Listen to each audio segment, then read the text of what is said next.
샬롬 반갑습니다. 오늘 또 고린도 전서 5번째 시간으로 우리도 고린도 전서 10장 이하의 말씀을 좀 우리가 함께 살펴보려고 합니다.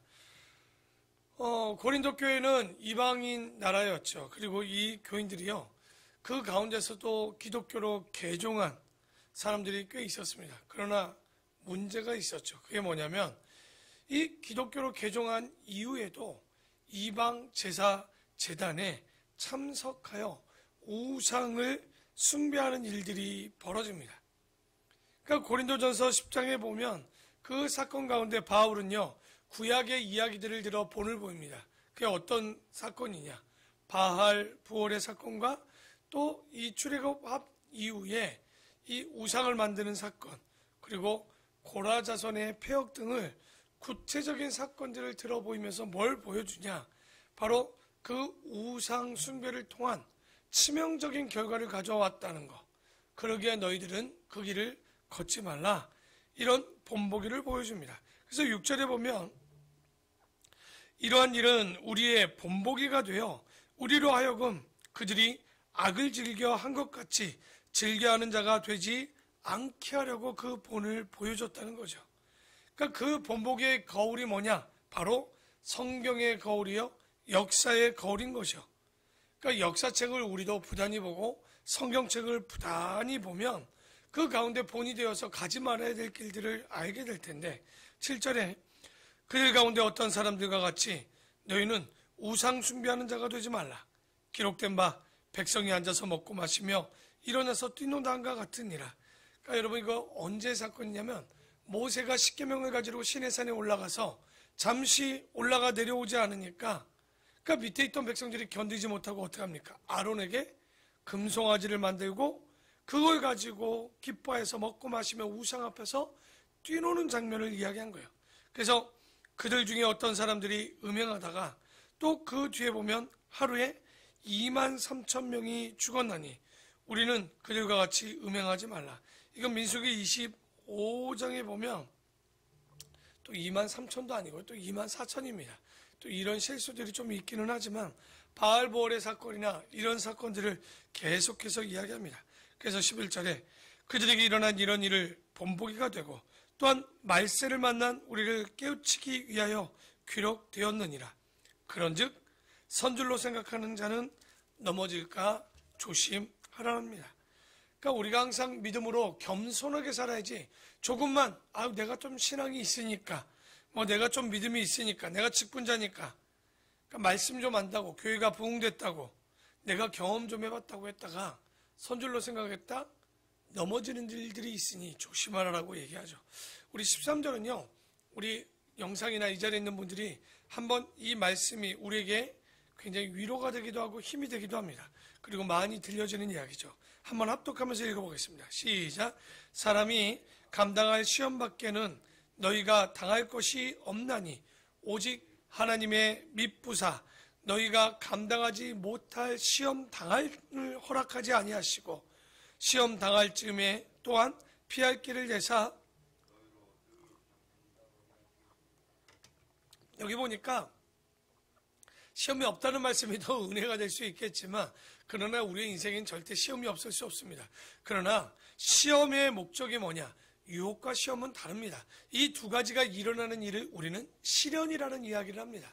그러니까 시험도 있고요, 유혹도 있죠. 유혹의 목적은 뭐냐? 완전히 쓰러뜨려 넘어뜨리는 겁니다. 그러나 시험, 테스트는요, 성장이 목적이십니다. 그러니까 하나님께서 주시는 거죠. 그렇기 때문에 또한 여기 13절에 뭐라고 합니까? 분명히 우리가 감당할 시험, 또한 그것을 당할 쯤엔 또 피할 길을 주셔서 감당케 하신다라고 얘기하죠. 그러면 성령의 9가지 열매 중에 그래서 그것이 들어있는 게, 그게 뭡니까? 오래 참음.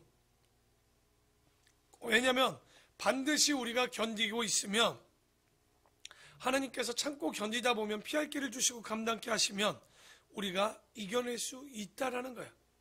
그러니 여러분, 지금도 우리에게 좀 지친 그리고 어려운 문제들이 있다면 두려워하지 마십시오. 분명히 피할 길을 주실 것이고 감당케 하신 하나님이 계시기 때문에 두려워할 일이 없는 줄 믿습니다. 19절에 보면 그런즉 내가 무엇을 말하느냐? 우상의 제물은 무엇이며 우상이 도대체 뭐냐?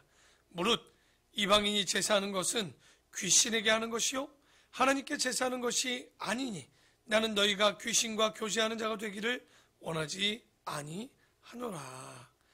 그러니까 믿지 않는 자들이 이방인이 제사하는 것을 뭐라고 얘기하냐면 귀신에게 제사하는 것이라고 하는데 왜 그럴까요? 곧 하나님의 형상이 우상에게 전하는 거. 그러니까 내가 전하는 게 내가 전하는 걸로 끝나는 게 아니에요. 하나님의 형상이 내가 누구에게? 귀신이. 곧 다른 말로 하나님이 귀신에게 절하면 이게 무슨 꼴이겠습니까? 그게 바로 신성모독이고 하나님을 모독하는 일인 거죠. 그래서 그러기 때문에 너희들이 어떻게 하냐? 25절에 보면 무릇 시장에 파는 것은 양심을 위하여 묻지 말고 먹으라. 이는 땅과 거기 충만한 것이 주의 것임이라. 제가 첫 시간에 얘기했죠. 시장의 것들이 뭡니까? 이게 고린도에 가면 섬 한복판에 보면 아크로 고린도가 있습니다. 거기에 가보면 하나님의 형상, 곧 이 사람들이 실상에 절하는 것이 아니라 이 실상들이, 그러니까 우상에 절하는 것들이 너무나도 많은 거죠.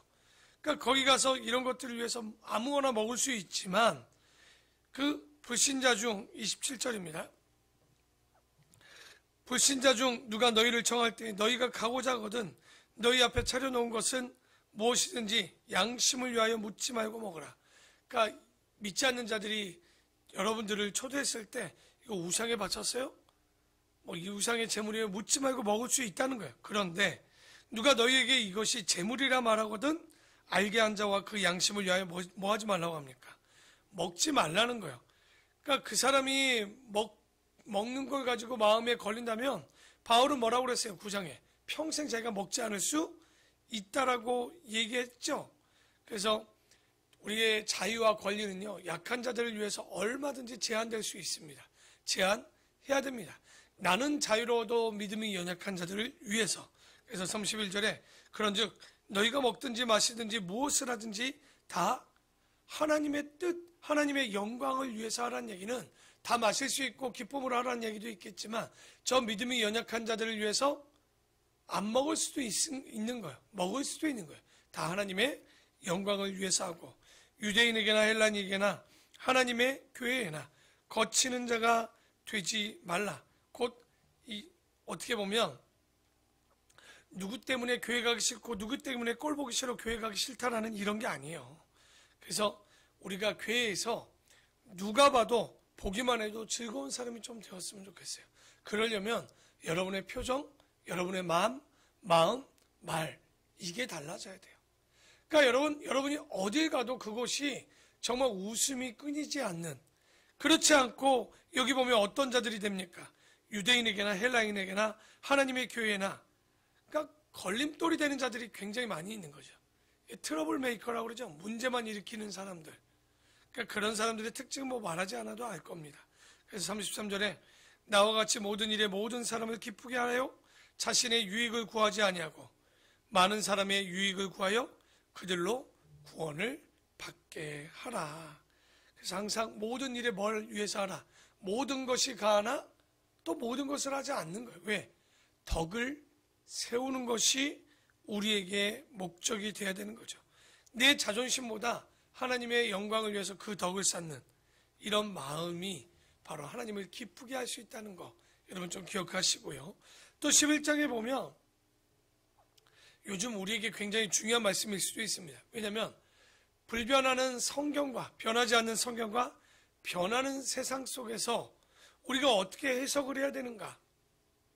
진리는 변하지 않지만 세상은 변해요. 옛날에 여러분 교회 안에 드럼이 있었는 줄 압니까? 교회 안에 드럼 들어올 때요 굉장히 시끄러웠습니다. 저 세속적인 게 교회에 들어온다고. 근데 요즘 보십시오. 교회 안에 드럼 없는 교회가 있는가. 그러니까 예전에는 왜 못 들어오고 지금은 들어올까요? 그러니까 이 성경의 진리와 지금 변화되는 이런 문화 가운데 이런 차이들을 잘 해석할 필요성이 있는 거예요.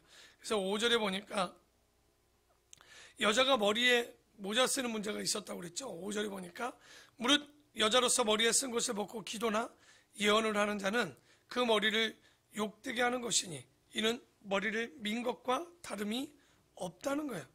그러니까 이거 무슨 얘기하냐면 이 얘기를 하면서 오늘 다 보지 못하지만 가정 안의 질서, 교회 안의 질서에 대한 이야기를 좀 합니다. 그래서 6절에 만일 여자가 머리를 가리지 않거든 꺾을 것이요 만일 꺾거나 미는 것이 여자에게 부끄러움이 되거든 가리든지 좀 질서 좀 지켜라. 13절에 너희는 스스로 판단하라. 여자가 머리를 가리지 않고 하나님께 기도하는 것이 마땅하냐. 왜냐하면 유대인들은 그 중동 지역에서는 머리가 여자의 성적인 부분으로 생각을 해서 가려야 된단 말이에요. 그런데 헬라 쪽을 갔더니 다 안 가려. 그러니까 바울도 이것을 해석할 때 이렇게 또 해석할 수 있었던 거죠. 그래서 만일 남자에게 긴 머리가 있으면 자기에게 부끄러움이 되는 것을 본성이 너희에게 가르쳐지고 있지 아니하냐. 그러니까 전혀 좋게 보이지 않는다는 게 머리를 기르고 뭐 이렇게 하는 것들이. 그런데 16절에 이런 것들을 논쟁하려는 생각을 가진 자가 있을지라도 우리에게나 하나님의 모든 교회는 이런 관례가 없다. 그러니까 여자들이 머리를 가리지 않고 이런 것들 규례가 없다는 거예요. 그래서 아마도 여기 3절에 나오지만 너희들이 질서를 위하여 머리에 수건을 쓰는데 참 이 해석이 바울도 그 문화적으로 쉽지 않았던 거예요. 자기의 문화와 헬라의 문화에서는 머리에 뭘 쓰지 않아요. 지금 요즘도 보면 이 머리에 쓰는 부르카나 이런 것들 때문에 이슬람을 좀 혐오하는 것들이 많이 나타나지 않습니까? 그러니까 그들의 문화에 있어서는 그게 쓰는 게 아마 그럴 거예요. 그러나 뭐 이슬람이 워낙 문제를 일으키니까 그 쓰고 안 쓰고 대한 문제들이 굉장히 마음에 많이 갖게 되는데 어쨌든 이런 우리가 이 시대 이 이야기를 통해서 머리에 써라 써지 말아의 문제가 아니라 교회 안의 진리 외의 것들을 가지고 문화의 다른 것들을 어떻게 해석할 것인가 우리가 정말 분별할 수 있는 능력, 지혜로운 머리가 좀 필요하지 않나 그런 내용들을 좀 보여주는 사건입니다. 그리고 20절에 보면 이제 고린도 교회 안에서 성만찬의 문제 우리가 지난주에 봤어요. 뭐라고요? 애찬의 문제가 좀 있습니다. 20절에 그런즉 너희가 함께 모여서 주의 만찬을 먹을 수 없으니 이는 먹을 때 각각 자기의 만찬을 먼저 갖다가 먹으므로 어떤 사람은 시장하고 어떤 사람은 취하는 일들이 좀 벌어진 거예요. 그래서 왜 이런 일이 벌어졌냐? 그때도 얘기했지만 이제 이쪽 예수를 믿는 자들, 기독교 안에서는요, 종과 주인이 별 큰 문제가 없이 거의 평등하게 되는 거예요. 그러니 예배 후에 성만찬 할 때 이게 너무 좋은 거예요. 노예나 종들이. 왜냐하면 자기의 주인 등급 되는 사람들하고 같이 식사하고 애찬하는 게 너무 좋았던 거죠. 그런데 이런 애찬을 할 때 만찬이 될 때 우리처럼 뭐 빵 쪼가리 몇 쪽 먹고 포도주 먹는 게 아니에요. 정말 우리도 교인들 100명 밥 먹이려면 밥의 양이나 반찬의 양이 다르죠. 그런 것처럼 굉장히 많은 양을 갖고 와야 되는데 대부분 이런 음식을 누가 갖고 오겠습니까? 아마도 노예 신분이나 종의 신분인 사람이 갖고 오는 게 아니라 부자들이 갖고 왔던 거죠.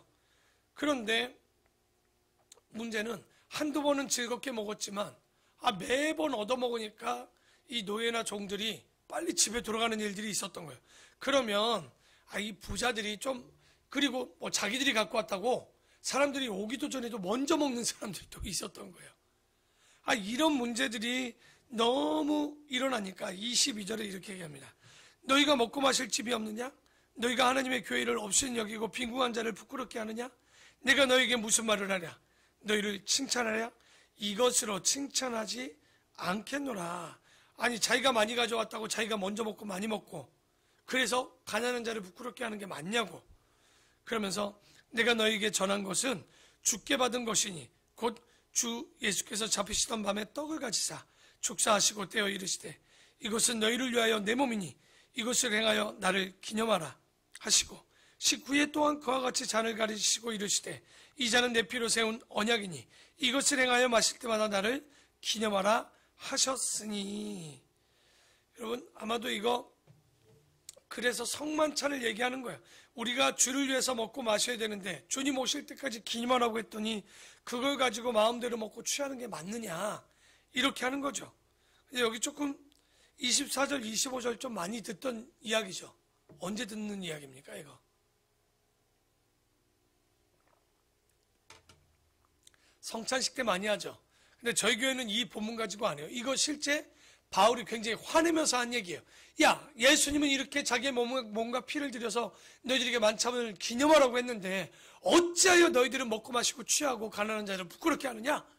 아주 호통을 치면서 권면하면서 얘기하는 거예요. 그래서 저희 교회는 성만찬 때 이 본문을 쓰지 않고 요한복음의 본문을 써서 성만찬을 합니다.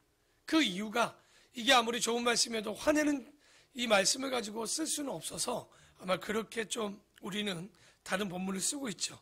그리고 26절에 너희가 이 떡을 먹으며 이 잔을 마실 때마다 주의 죽으심을 그가 오실 때까지 전하는 것이니라. 그래서 가진 자를 책망하는데 그러므로 누구든지 주의 떡이나 잔을 합당하지 않게 먹고 마시는 자는 주의 몸과 피에 대하여 죄를 짓는 것이다. 그리고 30절에 그러므로 너희 중에 약한 자와 병든 자가 많고 잠자는 자도 적지 아니하니. 왜냐하면 성례전에 잘못 참여해가지고 지금 보니까 그런 식으로 분별하지 않고 먹으니까 병들고 약하고 마음에 상처받고 그리고 이런 문제들 때문에 죽는 자들도 생긴 거예요. 잘못된 것 때문에. 여러분 초대교회에서 가장 큰 것 중에 벌 중에 하나는 출교시키는 거고요. 그것 전에 한 번 더 그들에게 큰 벌이 뭐냐면 수찬 정지라는 걸 시킵니다. 성찬에 참여하지 못하게 합니다. 그러니까 이런 것들을 드리게 하는데요. 그래서 이 수찬 정지를 통해서 혹은 죽거나 이런 일들이 벌어지는 경우도 있었던 거예요. 그러니까 우리가 교회 안에 애찬도 조심하라는 얘기입니다. 그래서 33절에 그런즉 내 형제들아 먹으러 모일 때 서로 기다리라. 먼저 좀 먹지 말라. 제발. 그러니까 직책상으로 노예라고 늦게 먹고 너희들이 주인이라고 먼저 먹는 일들이 있는데 그러지 않도록. 그래서 마지막 34절에 만일 누구든지 시장하거든 차라리 집에 가서 먹을지니 이는 너희의 모임이 판단받는 모임이 되지 않게 하려 함이라. 그 밖의 일들은 내가 언제든지 갈 때에 바로 잡겠노라 얘기하죠. 그러니까 오늘 우리가 이렇게 보면 여러분 교회 안에서도 배불리 먹으려고 그러고 좋은 거 먼저 가지고 가려고 하지 말라는 거예요.